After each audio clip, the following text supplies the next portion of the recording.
Bill is a loner and writer who has adopted the habit of following and shadowing people in the street. With a certain set of rules he tries to stick by, such as not following women down dark streets, and aiming to not follow the same person twice, Bill eventually encounters Cobb, a well-dressed man with a razor-sharp attitude and a penchant for breaking and entering into the apartments of strangers, rifling through their belongings to gather a sense of who the people are, taking little mementos of his unconventional conquests.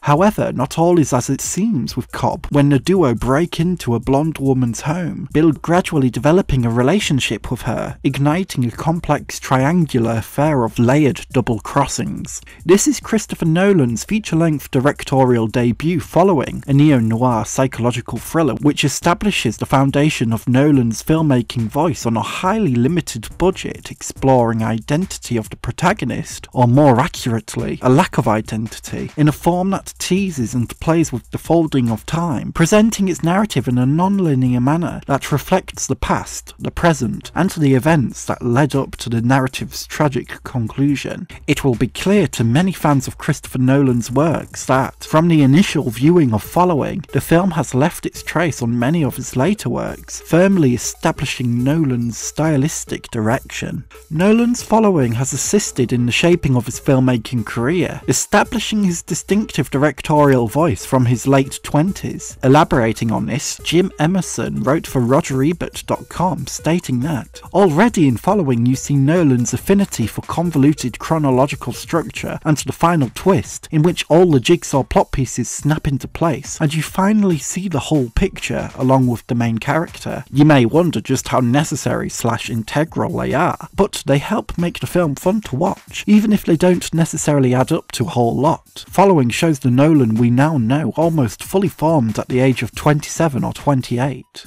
While critical of the non-linearity of Following, suggesting it's not entirely necessary for the narrative of this film, which delves more into identity and betrayal rather than the parameters of time, Jim Emerson suggests that much of Following's appeal is recognisable in Nolan, implementing a sucker punch twist and sense of style that we now recognise as one of the most successful filmmakers working in the present day. While the non-linearity is engaging within Following, presenting events from varying perspectives and delivering a neo-noir tale of betrayal and stalking into a more unpredictable form, it's also apparent that this non-linearity would be utilised in Nolan's next film more appropriately, Memento. Nolan's fascination with time and identity would also reappear in his blockbuster efforts from Inception, when time slows to a glacial pace within the dreams of dreams, and Interstellar, where the past and present find connection via celestial means. Depending on your opinion of Christopher Nolan's efforts,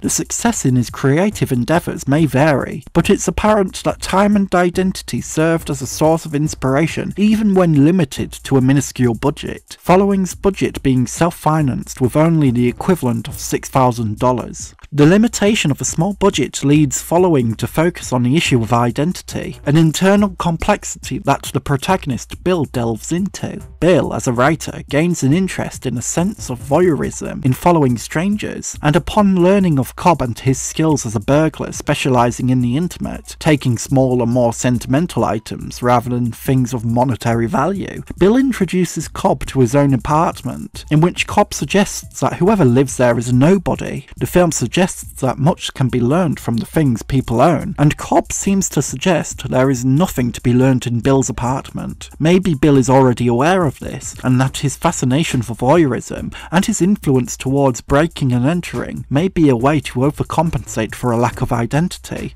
Outside of being a writer, who is Bill anyway? The same question can easily be asked of Cobb, who remains a truly enigmatic figure throughout the film, even during its most eye-opening revelations. Writing for Healthline, Anna Gotter and Dylan Brown outlined why people steal, stating that some people steal as a means to survive due to economic hardship, others simply enjoy the rush of stealing, or steal to fill an emotional or physical void in their lives. Stealing may be caused by jealousy, low self-esteem, or peer pressure. Social issues like feeling excluded or overlooked can also cause stealing. While it's clear that Bill isn't in a financially stable position, he steals less for a monetary gain, and seems to steal more to fill a void, a lack of identity, and also due to the pressures placed upon him by Cobb, a sense of peer pressure. even when he redresses, shaves, and cuts his own hair, creating a distinct clean-cut image for himself, drastically contrasting his original, unkempt look.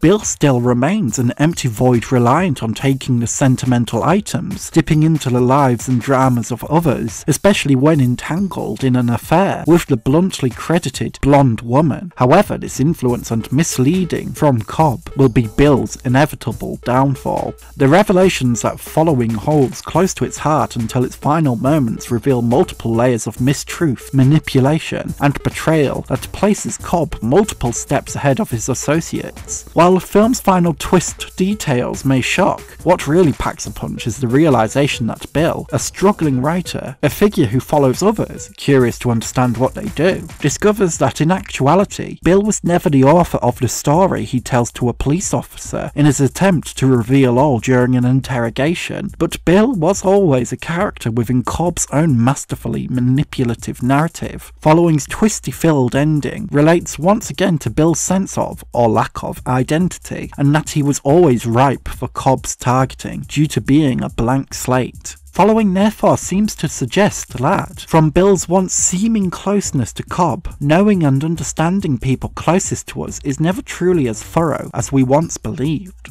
In conclusion, Christopher Nolan's Following has established a foundation for the director's distinct filmmaking voice, which would shape his later career, while also delivering an engaging neo-noir thriller on a small budget that many others may struggle to craft a feature-length film with, exploring lack of identity in a form that manipulates the presentation of time. Following also suggests that we sometimes may never truly know the circumstances that those closest to us are actually in, making the film's multi-layered betrayal-laden conclusion all the more impactful. A fascinating example of low-budget filmmaking, packing much within its 70-minute runtime. Following is a great way to begin a filmmaking career. A special thank you to my incredible tier Patreon supporter Gil, and my super tier Patreon supporters Constantine Bombelli and Victoria.